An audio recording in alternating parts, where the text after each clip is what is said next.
Sejam bem-vindos ao canal de virada, porque a partida só termina quando o juiz apita. E hoje vamos a falar de uma das partidas mais importantes da Libertadores, porque obviamente está jogando o atual campeão da Libertadores, que é o Flamengo. Contra quem? Contra o Independente del Valle, time equatoriano. E para isso nós chamamos ao jornalista e produtor João Lidington. João, como você está? Pode se apresentar aí, por favor? Muito prazer, Martim. Muito obrigado por essa oportunidade de conversar com o pessoal que acompanha, que é inscrito aqui no De Virada. É uma oportunidade legal da gente falar um pouquinho sobre esse retorno da Copa Libertadores da América, né? Depois de 6 meses paralisado em função do novo coronavírus, infelizmente, a gente tem esse reencontro com a competição mais, vamos chamar de mais emocionante, né, do mundo, porque a Champions é legal, mas aquela que vibra, né, que deixa a galera enlouquecida é a Libertadores. Sobre a partida especificamente, é uma expectativa muito grande, né? Porque as duas equipes já se enfrentaram nessa temporada. Del Valle campeão da Copa Sul-Americana. Mas, eu não sei você, Martim, mas era um outro cenário. Eram Era times outro diferentes. cenário, Pois é. isso. Outra condução, outro cenário, e também Independente del Valle ficou com aquela espinha dentro do coração, e já o capitão do Independente del Valle já falou que não é uma revancha, porque ele entende que os times são diferentes, completamente diferentes, e que também a pressão da torcida para ganhar essa partida pela revanche não vai ser tão fácil, principalmente pela parte física, porque há que entender, pelo menos o que falam no Equador, o que estão falando no Equador, que os times brasileiros já têm pelo menos umas 10 partidas jogadas e que isso, obviamente, ajuda muito, não só na organização em quadra, sino na parte física.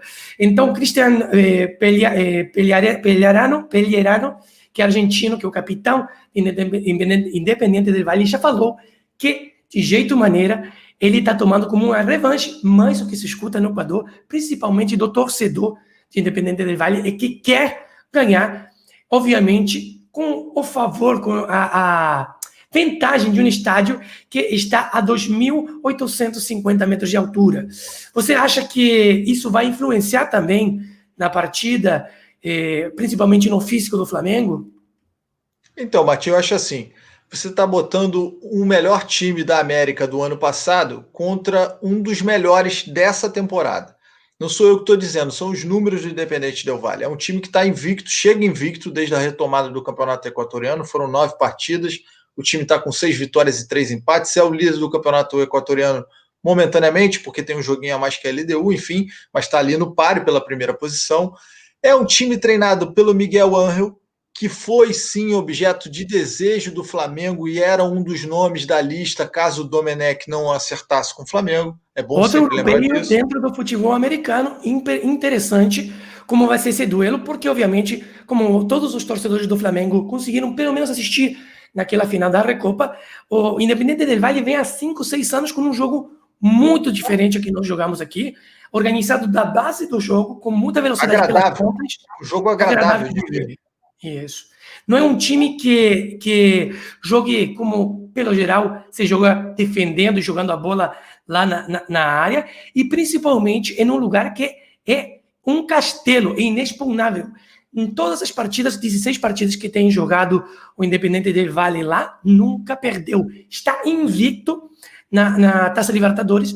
Isso é uma coisa muito importante, porque há que jogar com altitude, com temperatura e com uma quadra que é bem difícil, porque eles conhecem a perfeição essa quadra, principalmente nessa retomada, como você bem falava, do campeonato equatoriano, com 28 pontos, primeiro lá no campeonato equatoriano. Agora, É, sim, pode falar, desculpa. o assunto é essa questão da altitude, porque você me perguntou para não fugir dessa resposta. Eu acho o seguinte, eu sou um cara que não entro naquela discussão de não pode ter jogo na altitude. Eu discordo de quem pensa assim. Por quê? A pessoa que nasce em Potosí, por exemplo, na Bolívia, ela não pode ser privada do direito dela de jogar bola. Não pode se evitar de um clube jogar bola lá. Agora, o que o Independente Del Valle está fazendo, aí eu já não sei se sou muito a favor. Que é o seguinte, ele leva a partida para uma casa que não é a dele. O Independente Del Valle não joga na Casa Blanca. A Casa Blanca é o estádio da LDU. que é o estádio da altitude. Os torcedores do Fluminense lembram bem que o Fluminense só perde, na minha opinião, aquela Libertadores de 2008 por causa da altitude, que se não fosse aquilo, time por time, desculpa, Guerron, mas o time do Fluminense ia passar por cima, o Thiago Neves estava voando. Como Mas passou aqui no Rio de Janeiro, né? Como passou aqui no Rio de Janeiro. Foi uma lavada. Erro nos pênaltis. Infelizmente, nosso herói, naquele momento, teve o azar de errar o pênalti, mas a partida no Rio de Janeiro foi excelente. Tanto que lá, na altura, conseguiu fazer o 4-2, conseguiu forçar gols de visitante que eram super importantes, que se não fosse na altura, dificilmente o Fluminense não ficava com esse torneio. Pode continuar. Pois é. E aí, assim, o Independente Del Valle, ele se vale de uma arma que não é dele, porque ele não joga no estádio de Casablanca, para poder ter esse a mais. Na minha opinião, nem precisava, sinceramente, porque eu acho que o Independente Del Valle é um dos favoritos ao título se a gente tirar os brasileiros, tá? Porque para mim os brasileiros, como você disse aí, pela questão física, todos eles largam na frente. Principalmente dos nossos maiores rivais, que são os clubes argentinos. O futebol na Argentina sequer retomou, sequer voltou ao treino. Agora eles voltaram, obviamente, ao treino por causa da Libertadores, mas em relação à Superliga Argentina, não vai. A previsão, você pode me corrigir, mas é para novembro ou final de outubro. Então, nem assim, não se sabe. É uma realidade completamente paralela. Eles estão postergando permanentemente o campeonato argentino, principalmente por decisões governamentais. Está completamente Buenos Aires ainda em quarentena, são quase 180 dias. Que na minha opinião são atitudes corretas do governo argentino, porque está pensando primeiro na questão da saúde para depois pensar no esporte. Né? Mas, infelizmente, a quantidade de jogadores que já contraíram e que estão agora com o coronavírus é absurda, tanto assim que Boca Juniors tem uma quantidade absurda de jogadores com corona. River Plate, que vai enfrentar amanhã o São Paulo, também tem vários jogadores com corona, e é uma medida que não se sabe se foi tão efetiva por desrespeito dos jogadores ou por algum outro fator que não está dando a entender, já que aqui no Brasil, no momento que os estaduais voltaram, já tem futebol aqui, e não existiram tantos casos quanto na Argentina, quando o futebol parado, sem treinamentos, os jogadores fora de forma e com uma incerteza completamente absurda de quando vai começar. Eu acho que esse ano o campeonato argentino está suspenso, ou que vai entregar o campeonato a quem estava em primeiro lugar antes desses 6 meses de parar o campeonato. Pois é, por isso, Martim, que eu acho que os argentinos eles vão ficar para trás nessa briga pela Libertadores. Posso queimar minha língua. E aí, quando você tira os argentinos e bota por um momento os brasileiros de lado, na minha opinião, entra o Independente Del Valle. E essa questão física, ela ficou clara. Eu vou recordar o pessoal que está curtindo de virada. O Flamengo, em 2017, ele enfrenta o São Lourenço pela primeira rodada da fase de grupos da Libertadores e vem se dando um vareio de 4-0. Naquela época, o São Lourenço fazia parte de uma greve de jogadores, tanto o São Lourenço quanto todos os clubes da Argentina. E eles ficaram paralisados por cerca de um mês ou 40 dias, mais ou menos, e não estavam treinando. A Libertadores recomeça, ou melhor, começa, né, porque era o início da competição naquele ano de 2017, e o Flamengo simplesmente passeia em cima do São Lourenço do Maracanã, que parecia um time sub-20 contra um time principal. E na volta, lá no estádio do São Lourenço, estádio onde o Papa já curtiu muito futebol, no gasômetro, se eu não estou enganado. Novo gasômetro. O novo gasômetro, que o anterior já foi demolido. É verdade, no novo gasômetro. Lá no novo gasômetro, no jogo da volta, o São Lourenço, tinindo, com o preparo físico em dia, vence o Flamengo de virada e elimina o Flamengo. Então, E de que forma? Em que minuto, com um Flamengo que era o começo do sonho do Flamengo de chegar a ser campeão, se você lembra. 10 pontos, Flamengo faltando uma rodada, podia chegar a 13 pontos tranquilamente, ser primeiro e estar entre os primeiros classificados, e até entre os primeiros 7, 8 classificados, ou seja, naquela época que importava a classificação, você ia jogar supostamente com os últimos do total de classificados, e era uma obviedade que o Flamengo iria passar. Incrivelmente, por uma quantidade de resultados muito malucos, o Flamengo passou de ser primeiro a ficar em último lugar. Então, isso também marca que o Flamengo tem que abrir os olhos, principalmente porque nada está ganho. não é o mesmo Flamengo que ganhou 3-0 a Júnior de Barranquilla, que poderia ter feito 6 gols naquele dia, lembra? Foi uma partida incrível. E não é também o do 2-1, o 2-1 de Barranquilla e de Barcelona, 3-0.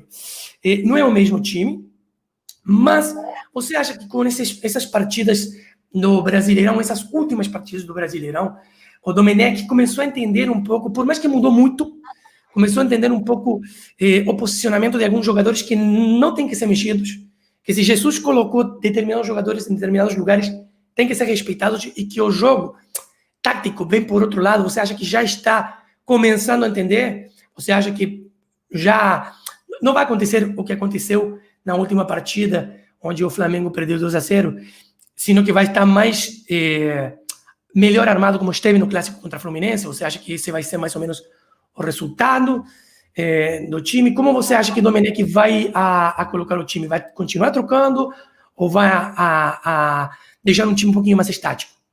Então, eu acho o seguinte, o Domenech ele está encontrando o time do Flamengo, ele não conhecia o elenco, a prova disso é que o Pedro Rocha deu uma declaração dizendo que foi escalado no treino como volante. Isso é uma clássica de um treinador que não conhece.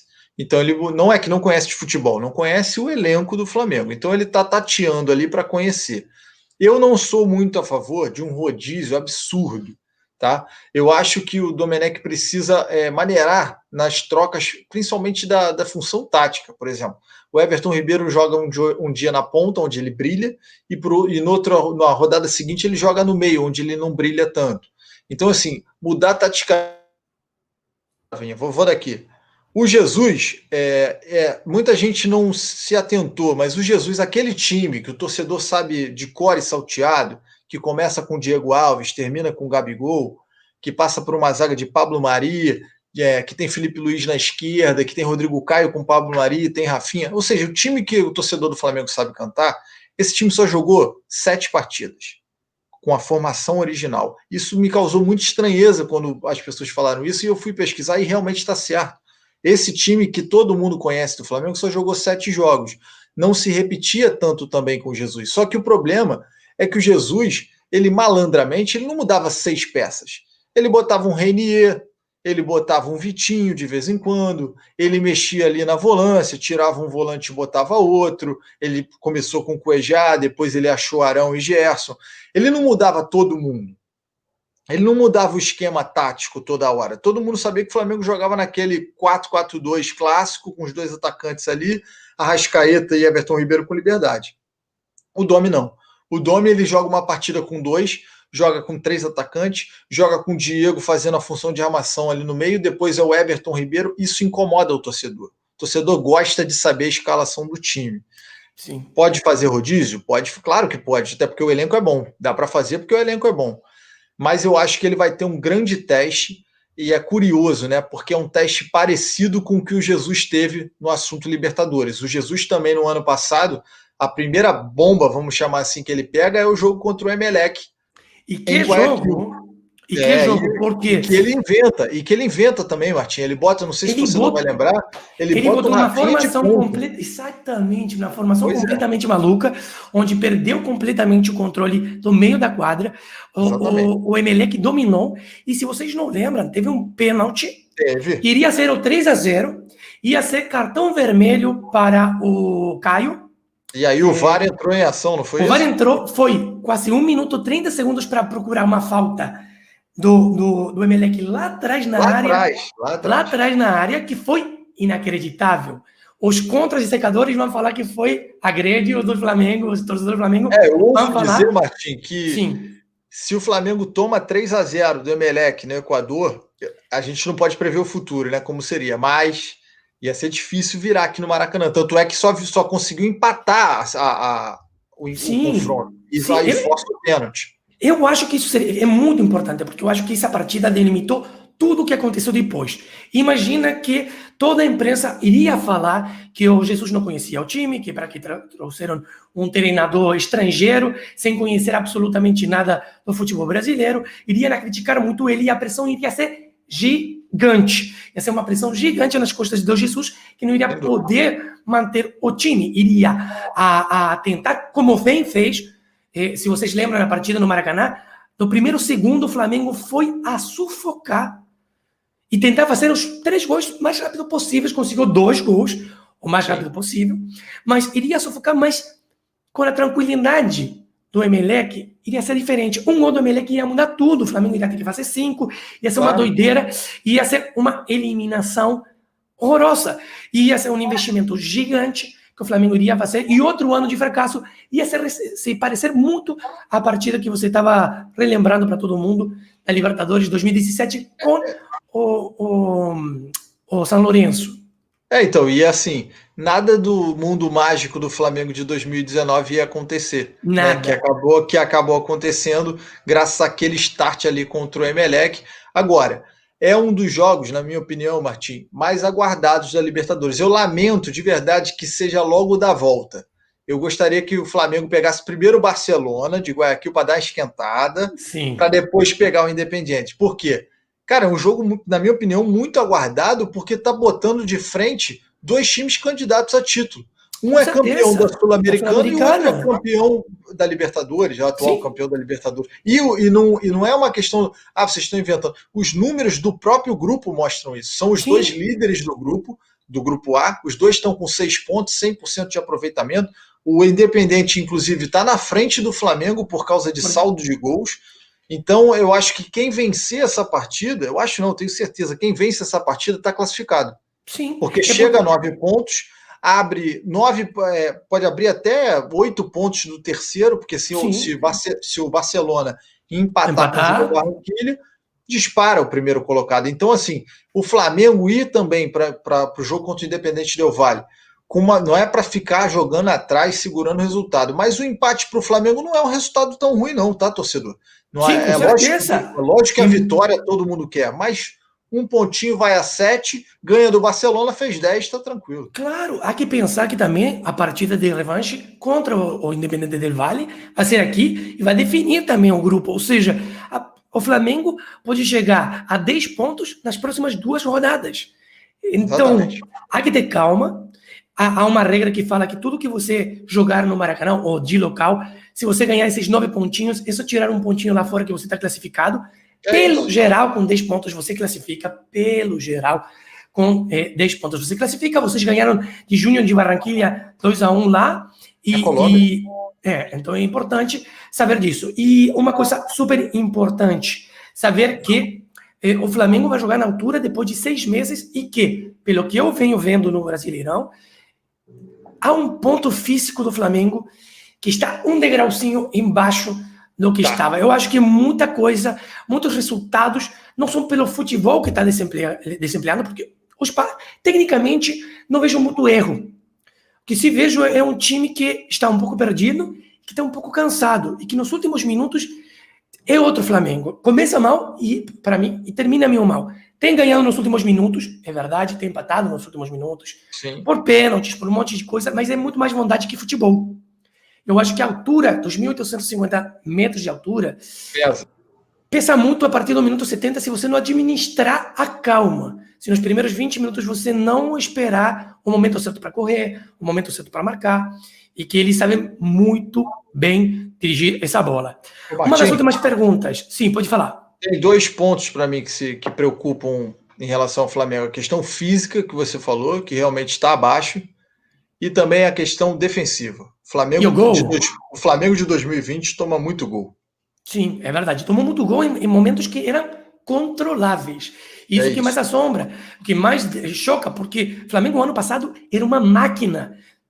Praticamente não perdeu, praticamente não tomava gol. A saga subia e baixava incrivelmente. Obviamente, vocês perderam na Rafinha, que era uma loucura. Ele estava em frente, estava em cima, estava atrás, jogava como meio externo, jogava como ponta, jogava como lateral. Estava em todo esse setor do estádio, da quadra, e hoje em dia se sente. Tanto assim que Domenech, na primeira partida contra o Atlético Goianiense, tenta fazer um jogo de laterais ponteiros e não dá certo. Tanto assim que vários dos gols foram pelas laterais. Então, eu acho que se tem calma, se Domenech entende que aqui no Brasil não vai ter, por mais apoio que todo mundo fale, não vai ter tão fácil o jogo assim, se ele chegar a perder por mais de um gol. A pressão vai ser toda derivada para ele, e por mais que agora o Campeonato Brasileiro deu uma subidinha, o Flamengo está no G6, também tem que ter muito cuidado, porque o Flamengo tem jogado, por mais que tenha um clássico já jogado, e contra o Grêmio, que foi super importante, tem uma quantidade de partidas sumamente importante ainda para jogar no Brasileirão. Então isso há que matizar e que ser ciente que Domenech tem que começar, eu acho, a deixar de provar e confiar. Esse é meu time. Se perdeu, ganhou, é outra história. Mas esse é meu time, essa é a minha formação, e é assim que vamos jogar. E partida fundamental, obviamente, vai ser a da manhã, que vai ser uma partida super importante, onde o Flamengo pode perfeitamente ficar primeiro no grupo. João, tá ali? Estou te ouvindo. Eu acho que tem também uma coisa muito importante que, se o Domenech for esperto, ele vai fazer, que é colocar o quarteto que a torcida do Flamengo tanto gosta lá da frente, que é Everton Ribeiro, Arrascaeta, Bruno Henrique e Gabigol. Ele vai ter essa oportunidade, porque o Bruno Henrique está recuperado de lesão, ficou afastado há muito tempo. Tem a questão física. Será que ele aguenta 90 minutos, altitude, enfim. Lógico que jogar os 90 minutos com o Bruno Henrique é uma temeridade, mas botar ele para começar jogando, para formar esse quadrado aí que a América respeita, que é bom lembrar disso. E que a América respeita. E que a América respeita. Eu acho que a imprensa de fora também respeitou. O Bruno Henrique foi eleito o rei da América. O Gabigol foi o artilheiro da competição, fez os 2 gols da final. Inacreditável o ressurgimento de 2 jogadores que passaram por Europa, que não tiveram aquele mega sucesso esperado, promessas eternas, e Sim. que conseguiram se redimir. Obviamente, a idade do Henrique pesa um pouquinho para voltar para a Europa, mas Gabigol tem uma segunda chance, e eu acho que se esse ano fizer bonito o Flamengo e ele fizer bonito, vai ser outra chance nova para poder voltar a incursionar nas viagens europeias. Então é isso, gente. Boa. Vamos enfrentar a Independente del Valle, um time que não é tradicional, que tem mais de 70, 80 anos jogando sempre entre a linha entre o amadorismo e o profissionalismo, segunda divisão, terceira divisão, mas nos últimos 10 anos tem uma organização que eu vejo o Independente del Valle parecido à parte política e econômica que o Flamengo fez. Séria, sabe? Sim. Se reestruturaram, tem um campeonato Libertadores Sub-20, começaram lá no 2013 ganhando o campeonato equatoriano. Pensa na base, né, Martim? Pensa na base. Muito. Jogadores importantíssimos que passaram aqui no Brasil, como, por exemplo, Júnior Sornosa, que saiu de Independente do Valle, aqui na final de 2016. Sim, e que indiretamente, Martim, contribui para o futebol nacional do Equador, porque daqui a pouco vai formar os atletas da base da seleção, né, do Equador. E é um time que vai dar a base a essa seleção equatoriana que começou muito bem nas eliminatórias para a Copa do Mundo do ano passado, e que infelizmente na segunda rodada, na segunda metade das eliminatórias, perdeu muita coisa, com muitos problemas, com muita polêmica, mas é possível que para a próxima Copa do Mundo o Independente del Valle seja essa fonte de jogadores que tanto precisa e necessita o futebol equatoriano. Mas é um time novo, um time forte, que hoje em dia, como você bem falou, está primeiro no campeonato equatoriano, que vem de jogar uma final de Sul-Americana, ganhá-la a grande estilo e de perder por pouco, porque não foi fácil para o Flamengo, perder por pouco essa Recopa Sul-Americana, que amanhã vai ter um revanche. E você chuta um placar, não? Vamos chutar um placar, um palpite? Olha só, sinceramente, é muito complicado. Se Domenech tivesse marcado a linha de jogo nas últimas 3, 4 partidas, eu te poderia falar que o mais provável é que eu dava 1-0 para o Flamengo, porque já demonstrou ano passado que na altura o Flamengo consegue ganhar. É um time que mantém praticamente a mesma base, tirando 3 ou 4 jogadores, alguns por Covid, outros porque foram embora para a Europa, mas mantém a mesma base dos jogadores que tiveram uma experiência muito forte o ano passado, jogando a mais metros de altura que agora, naquele 1-0 maravilhoso que ganharam em Oruro, e que deu a classificação. Sem aquele golzinho perdido, Flamengo talvez nem estava hoje em dia sonhando com um tricampeonato da Libertadores. E, obviamente, a experiência de sair campeão faz com que todos esses jogadores entendam que até o último minuto não se perde, como também demonstraram na partida contra a River Plate. até o último minuto, acreditando por mais que estava jogando mal, até o último segundo, não termina. Mas é muito importante. O que vai fazer Domenech? Imagino que não vai jogar com 3 zagueiros.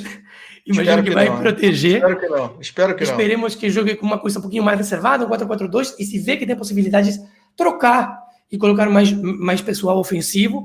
Mas eu acho que é uma partida de observação. Em primeira instância, eu vou te falar, eu acho que o Flamengo consiga ganhar 1-0, não mais que isso, ou consiga um empate 0-0, sem gols. Mas a última rodada pode ser...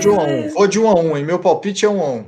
Primeiro quem faz o gol. Para mim é muito importante isso, porque se o Flamengo faz o primeiro gol, não vai tomar. Vai ficar todo mundo escondido lá atrás. Com essa zaga, Martinho, o Flamengo sempre toma uma carimbada. Todo jogo o Flamengo toma um golzinho. Então por isso que eu tô no 1-1. Independente se abrir o placar ou não, sim. 1-1, um pontinho para conta, vai a 7, administra e consegue a classificação na rodada seguinte contra o Barcelona. Sinceramente, o Flamengo não está aquelas coisas, mas eu não posso esperar nada menos de um time que se conheça, claro, que joga de memória falar, sem ofender a nenhum treinador. O treinador trabalha na semana. Trabalha bola parada, chute, escanteio, mais ou menos o posicionamento. Depois, tudo o que acontecer é em quadra.